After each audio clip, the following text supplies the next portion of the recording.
Que Seigneur,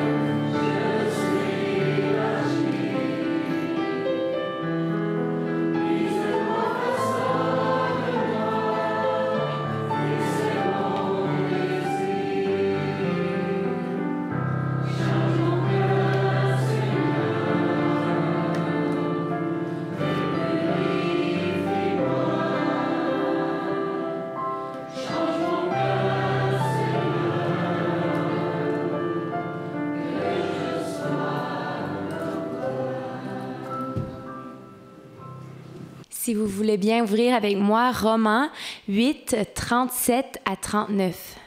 Mais dans toutes ces choses, nous sommes plus que vainqueurs par celui qui nous a aimés. Car j'ai l'assurance que ni la mort, ni la vie, ni les anges, ni les dominations, ni les choses présentes, ni les choses à venir, ni les puissances, ni la hauteur, ni la profondeur, ni aucune autre créature ne pourra nous séparer de l'amour de Dieu manifesté en Jésus-Christ, notre Sauveur et Seigneur. Que le Seigneur bénisse sa parole. Amen. On va chanter le chant « Abandonne ta vie », strophe 1 à 4.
Il se passe de bien drôles de choses dans notre monde.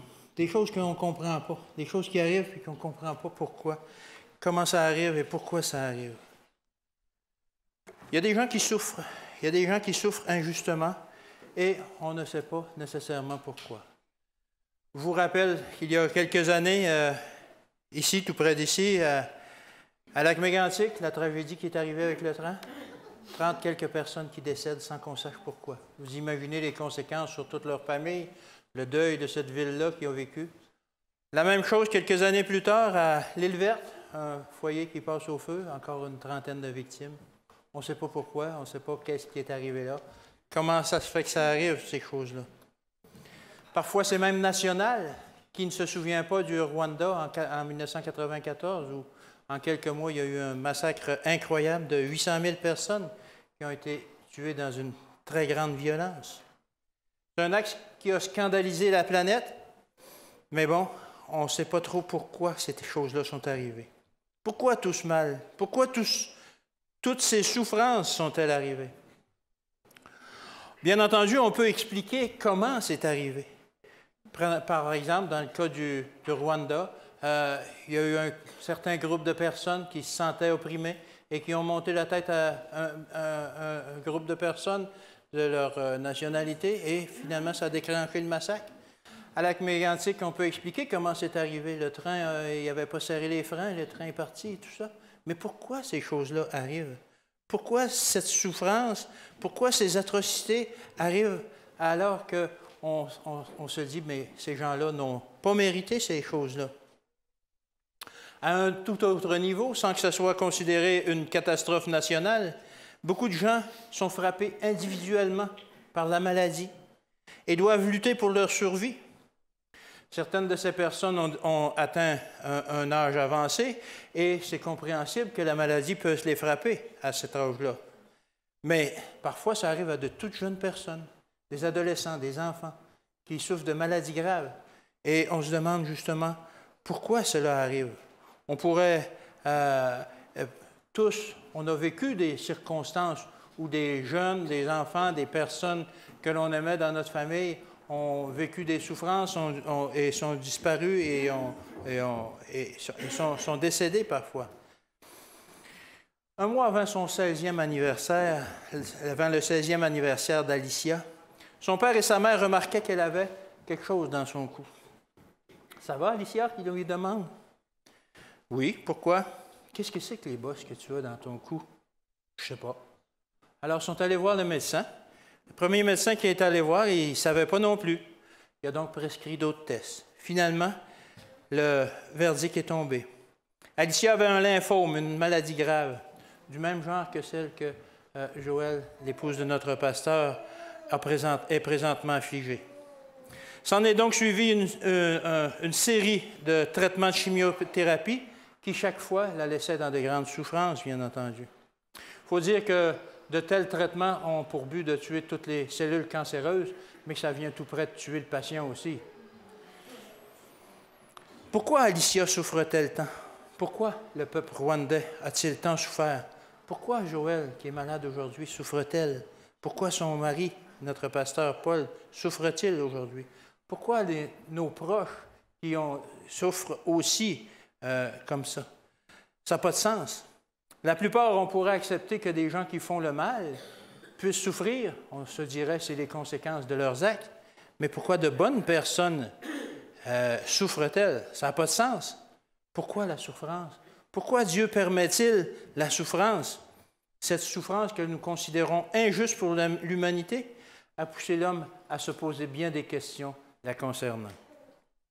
Un écrivain du Moyen Âge écrivait ceci.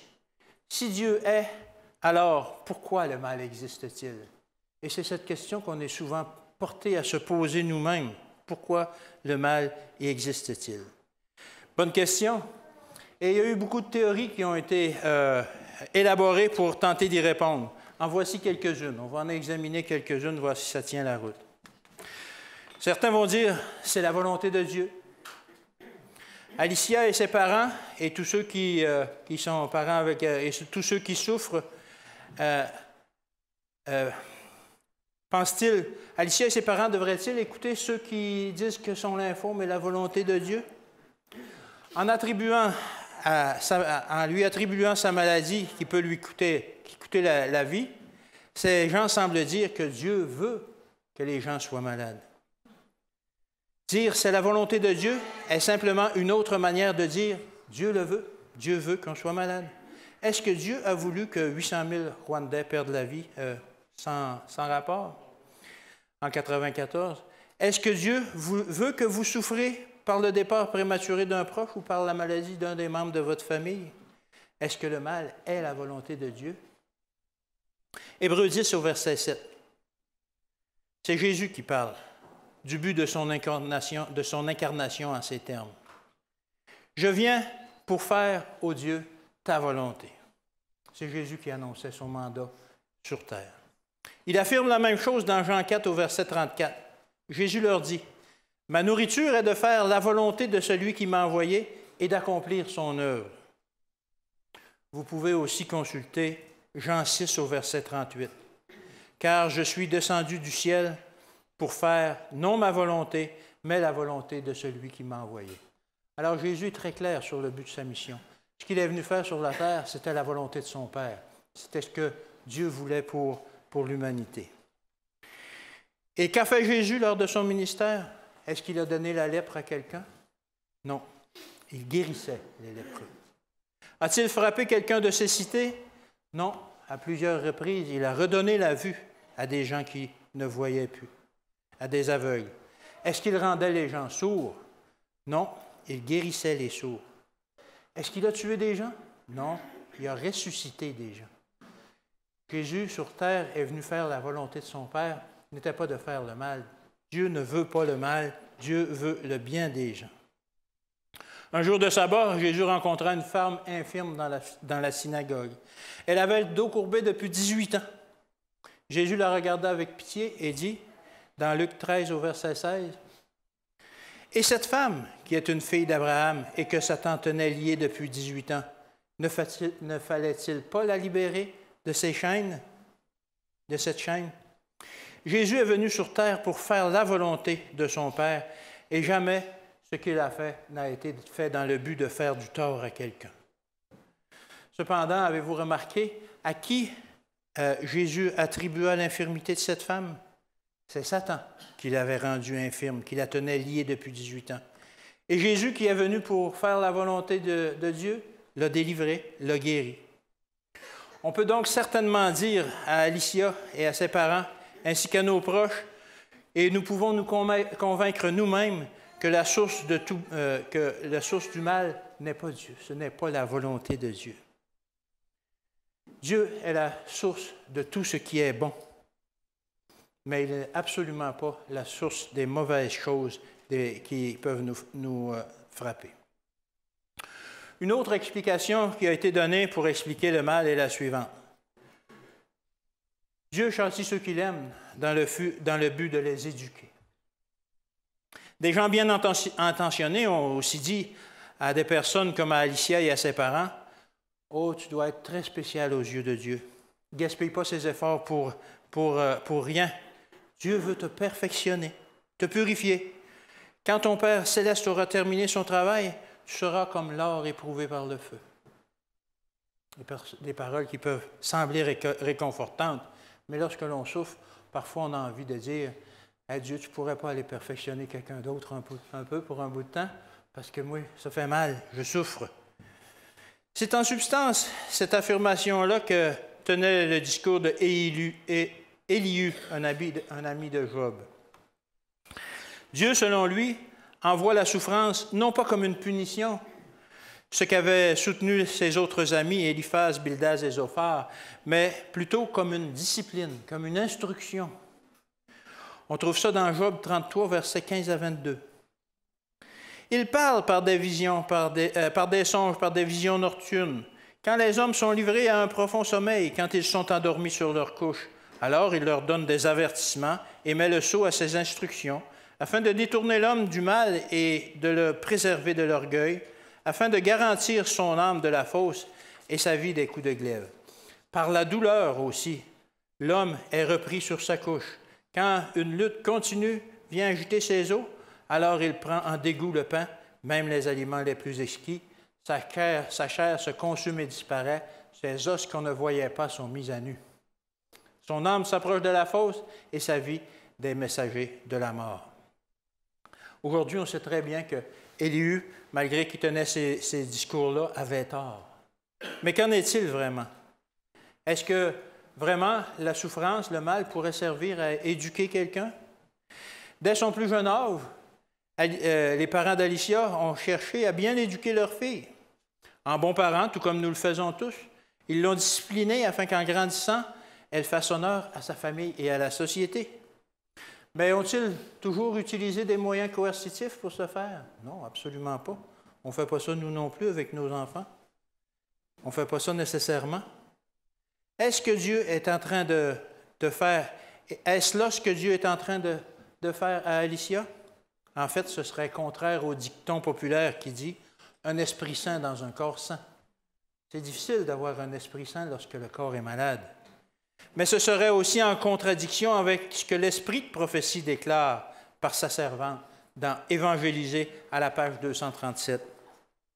Ça dit ceci: « Le corps doit être maintenu en bonne forme physique pour que l'âme soit aussi en bonne santé. » Dans ce cas, comment est-ce que la maladie d'Alicia pourrait-elle perfectionner son âme? Ce n'est pas ce que l'on nous dit. Si on pousse le raisonnement aussi, si elle est affligée par ce lymphome à cause de la discipline divine, pourquoi est-ce qu'on devrait lui faire subir la chimiothérapie? Ayant pour but de la guérison, ça serait impensable que ses parents aillent à l'encontre du châtiment d'amour que Dieu veut apporter dans la vie de leur enfant. Leur objectif ne devrait pas contrecarrer ceux de Dieu. En effet, si les catastrophes, la maladie et la mort sont destinées à nous perfectionner, tout chrétien consciencieux devrait éviter de chercher la guérison de ceux qui souffrent. Encore là, ce raisonnement-là ne tient pas la route. C'est un non-sens. Ça n'a pas de sens. On est là pour soulager la douleur, soulager la souffrance, et non pour la laisser aller. Est-ce que Alicia ou toute autre personne qui souffre aimera plus Dieu plus profondément que s'il la fait souffrir? C'est peu probable. C'est même contre tout bon sens, et nulle part la Bible ne nous enseigne que notre Dieu a un tel caractère. Dieu a un caractère d'amour, et il ne veut pas la souffrance des gens. Par contre, on dirait bien qu'il y a quelqu'un qui veut que l'on croie que Dieu a justement ce caractère-là. Et c'est Satan qui aimerait nous faire croire une telle chose. Satan veut nous faire croire que Dieu est un Dieu cruel, qui utilise les châtiments pour perfectionner les gens. Tout le contraire du Dieu qui est présenté dans la Bible. Après tout, quoi de mieux pour déformer notre conception de Dieu que de le présenter comme un être abusif et punitif? Malheureusement, à chercher des explications sans avoir toutes les informations pertinentes, on arrive souvent à de fausses conclusions. Une autre explication qui est donnée concernant le mal et la souffrance, c'est que nous sommes pris dans la grande controverse. Ça fait un peu plus de sens. Mais est-ce que ça nous permet de comprendre la souffrance et le mal? Pour l'instant, la souffrance que la chimiothérapie et la maladie a infligée à Alicia a disparu. Finalement, elle se porte relativement mieux. Cependant, pour elle et ses parents, il demeure une souffrance psychologique. Souvent, après de grandes épreuves, il reste une grande souffrance psychologique intense. Est-ce qu'elle est guérie? Est-ce que le mal va réapparaître, ce mal sournois? Quand va finir cette mauvaise expérience? C'en est de même pour tous ceux qui souffrent, tous ceux qui ont souffert, tous ceux qui ont des proches qui souffrent aussi. Quand est-ce que ça va revenir ou est-ce que ça peut revenir? Les survivants du Rwanda souffrent encore aujourd'hui de tout ce qui s'est produit il y a déjà plus de 20 ans. On a donné un nom à ça. On appelle ça un choc post-traumatique. Il y a beaucoup de gens qui souffrent de choc post-traumatique. Tout cela semble si absurde, si insensé. Pourquoi tout ça? Mais face à cette absurdité, des gens ont dit que tout cela, c'est à cause de la grande controverse cosmique. Le conflit entre le bien et le mal qui sert à expliquer, à donner un sens à ce qui, en apparence, semble n'avoir aucun sens. Alicia et ses parents savent très bien que Dieu n'a pas créé le mal et qu'il n'envoie pas le mal. Il ne fait que ce qui est bon. On voit ça tout de suite dans le premier chapitre de la Genèse. C'est Lucifer qui l'a apporté sur la terre après s'être révolté dans le ciel. Ils comprennent aussi que, selon le concept du grand conflit cosmique, Dieu aurait pu détruire Lucifer dès le début et arrêter ça immédiatement. Dès son premier signe de désaffection. Mais alors, l'univers aurait servi Dieu par peur et non par amour. Aussi, Dieu a-t-il dû permettre à Lucifer de lancer sur terre sa grande expérience sur le mal. Alicia croit que tout l'univers et le monde entier auront été convaincus que Dieu a raison et que Satan a tort. À un moment donné, la vérité va rejaillir. Dieu mettra un terme à l'expérience. En attendant, elle et des millions d'autres personnes traversent une véritable tragédie, de véritables tortures sur cette planète, tels des rats de laboratoire qui font partie de cette expérience-là sur le mal. Et ce qui se passe dans ce laboratoire du mal sur la terre, c'est agréable pour personne. Oui, elle et ses parents reconnaissent cela, et nous aussi, nous comprenons cela. Mais pouvez-vous imaginer ce qu'ils ressentent parfois? Probablement quelque chose du genre, Dieu est en campagne pour prouver qu'il a raison, que son point de vue est le bon, que Satan a tort, mais c'est l'homme qui souffre présentement. C'est pas drôle. Satan déclare que Dieu est égoïste, qu'il est arbitraire, qu'il est exigeant, que c'est impossible d'observer sa loi, qu'il n'est pas vraiment bon. Alors Dieu donne à Satan l'occasion d'essayer de prouver ces affirmations, mais c'est l'homme, présentement, qui en subit les conséquences. Et nous voyons maintenant la vraie nature de Satan. Nous la constatons dans les catastrophes, les guerres, les tragédies, les maladies et la mort qui nous entourent. Oui, nous pouvons expliquer le mal que nous avons à subir par les conflits qui existent entre Dieu et Satan, mais est-ce que cela nous aide à comprendre et à accepter ce mal lorsque nous en sommes frappés injustement? Ou que nous voyons parents et amis souffrir sans raison? Si nous acceptons ce thème de la grande controverse comme l'une des meilleures explications du mal qui sévit sur notre planète, il est difficile d'admettre que notre souffrance et celle d'Alicia est acceptable parce qu'elle contribue à une bonne cause, à la justification du caractère de Dieu. C'est difficile de comprendre ça. On peut accepter cette explication, mais c'est difficile de la comprendre, de saisir le sens de ce grand conflit. D'autre part, quelle quantité de souffrance faut-il pour prouver aux êtres intelligents et non déchus de l'univers que Satan a tort? Comment Dieu peut-il laisser des milliards de créatures subir les atrocités de ce monde pendant des milliers d'années, juste pour prouver qu'il a raison, que Satan a tort? Encore une fois, même si nous savons que ce conflit est bien réel, c'est difficile pour nous de nous aider à comprendre la nature du mal et de la souffrance. En fait, j'ai eu beaucoup de réflexions ces derniers temps là-dessus, et plus je cherche à comprendre, moins je comprends. On a examiné quelques-unes des explications de la présence du mal sur Terre. Elles ont toutes des mérites, mais elles ont toutes aussi des lacunes sérieuses. Un auteur a déjà écrit « Il vaut mieux parfois rester sans réponse plutôt que d'accepter une explication qui n'est pas adéquate. » Le problème de la souffrance et du mal, en fait, que nous subissons aujourd'hui, c'est qu'on n'a pas été créé pour le comprendre. Dès le début, Dieu a mis l'arbre de la connaissance du bien et du mal dans le jardin en interdisant formellement à l'homme d'y toucher. Malheureusement, nos premiers parents ont désobéi à Dieu et par cet acte, le mal est entré dans le monde. Mais regardez autour de vous. Est-ce que vous constatez que l'homme a appris de cette expérience? Est-ce que vous constatez que l'homme est capable de faire la différence entre le bien et le mal aujourd'hui? Aucunement. Pas du tout. Lorsqu'il fait le mal, l'homme pense qu'il fait le bien. Et lorsqu'il sait qu'il fait le mal, il se justifie du mal qu'il fait en disant que c'est pour une bonne cause, que c'est pour le bien. Tout au cours de l'histoire, on a des témoignages qui rendent compte de ça. L'homme n'est pas fait pour comprendre, pour différencier le bien et le mal. Les concepts que l'on a de ça ne nous permettent pas de faire la différence. C'est pour ça que lorsqu'on essaye d'expliquer le mal et la souffrance ainsi que son rapport avec Dieu, on doit considérer qu'en fait, on n'y comprend rien. De plus, lorsque nous tentons d'expliquer la souffrance, nous sommes en train, en quelque sorte, de la justifier. Ce qui est aux yeux de Dieu une chose inconcevable. La souffrance est, aux yeux de Dieu, injustifiable. Elle ne fait pas partie de son plan. De plus, tenter de justifier la souffrance, c'est en quelque sorte de la rendre acceptable. Et cela nous en détache émotionnellement. Si la souffrance est justifiée, elle est donc acceptable. Et si elle est acceptable, pourquoi s'en faire avec ça? C'est normal, c'est dans l'ordre des choses.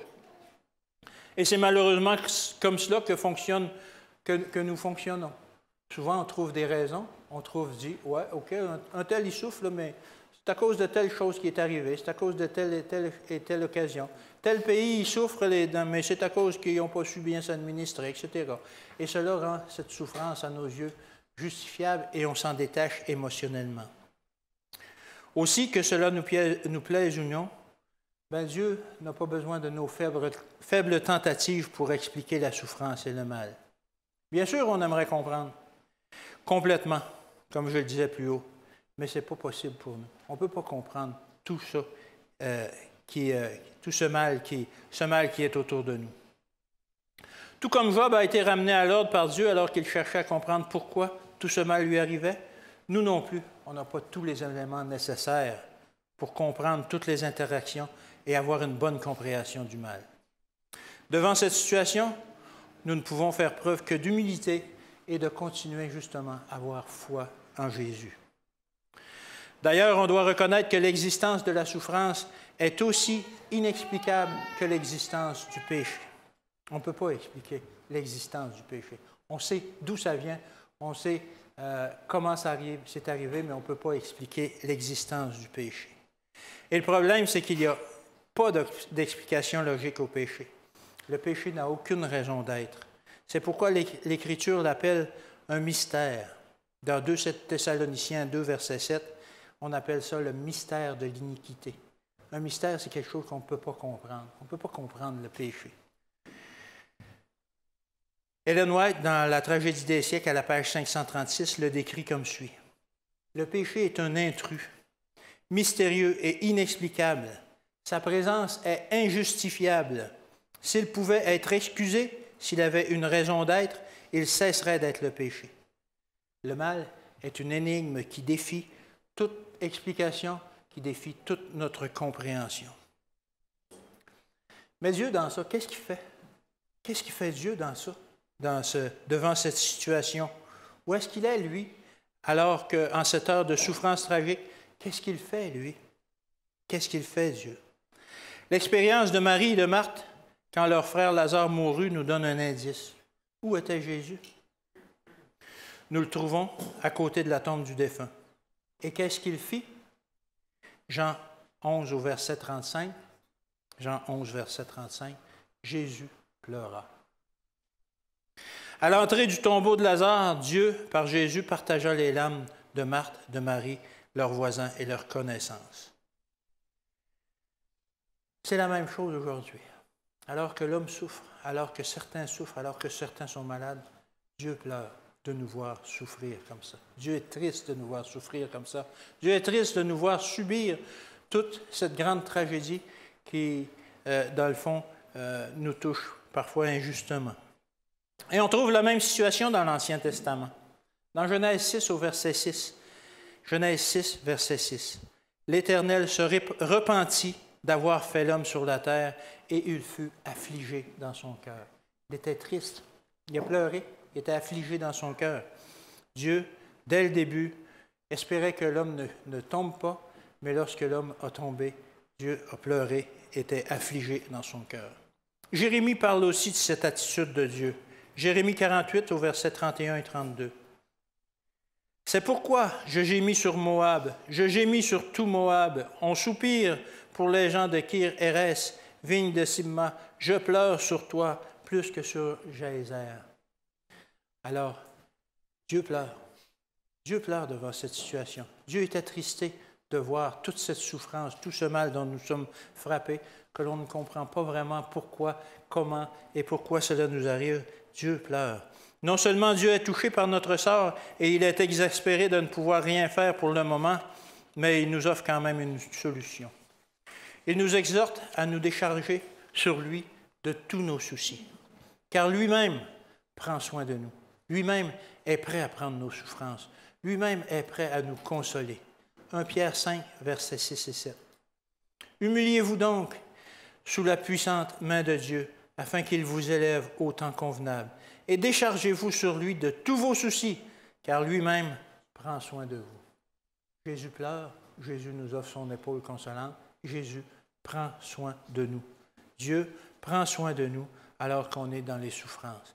Il faut juste se consacrer à lui, se soumettre à lui et lui demander justement d'être avec nous. Et Paul va aussi dans le même sens, lui aussi. Romains 8, 37 à 39. Romains 8, 37 à 39. Mais dans toutes ces choses, nous sommes plus que vainqueurs par celui qui nous a aimés.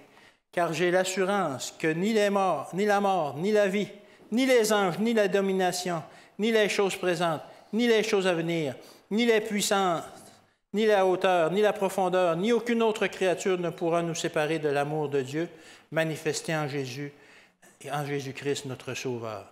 Et je pourrais ajouter aussi, ni la souffrance, ni le mal ne pourront nous détourner de l'amour de Dieu manifesté en Jésus-Christ.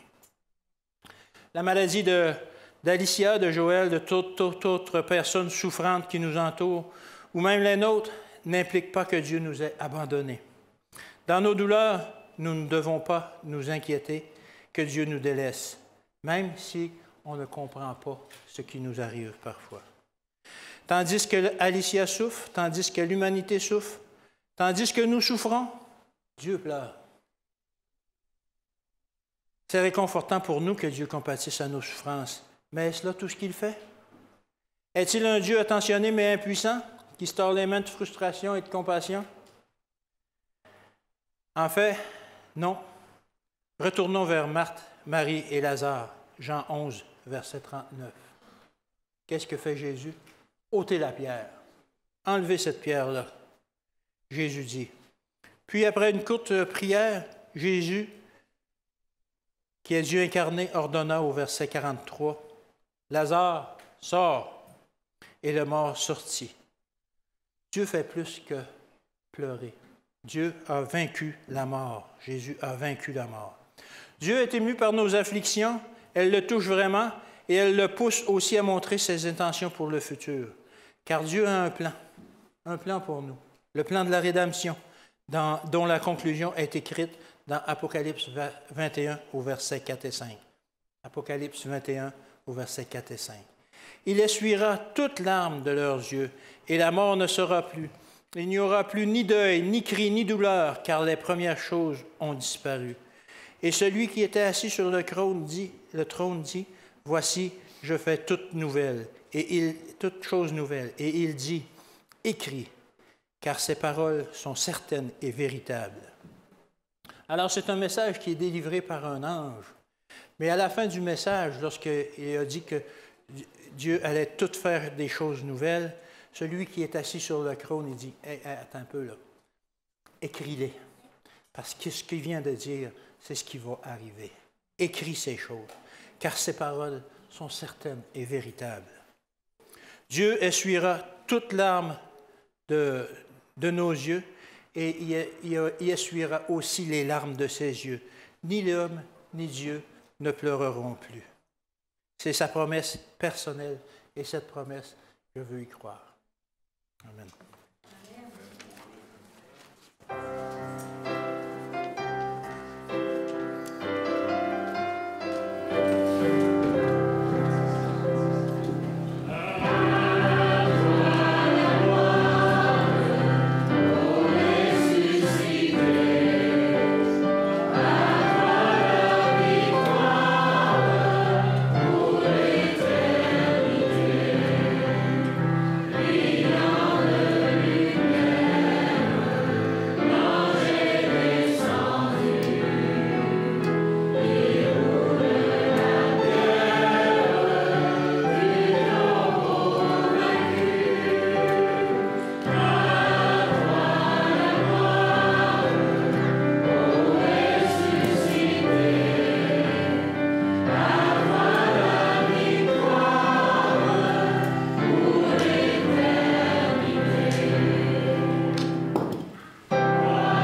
et tendre Père céleste, on te demande, Seigneur, de nous aider à accepter le fait qu'on ne comprend pas tout ce qui se passe sur cette terre concernant la souffrance, concernant le mal. Cependant, Seigneur, tu nous affirmes que tu es en contrôle, que malgré tout, tu es en contrôle, et qu'un jour viendra où tu rétabliras toutes choses. Seigneur, pour l'instant, aide-nous à accepter cela par la foi.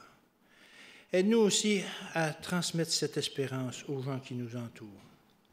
Que malgré que parfois on a des souffrances, Dieu est en contrôle et qu'il veut nous avoir auprès de lui lors de son retour. Seigneur, je te demande de bénir ces gens, de les raccompagner aujourd'hui, de les raccompagner lors de la semaine qui va venir, alors que chacun sera à son travail, seront dispersés ici et là. Et réunis-nous encore sous ton aile pour un prochain moment d'adoration. C'est au nom de ton Fils qu'on te le demande. Amen. Amen.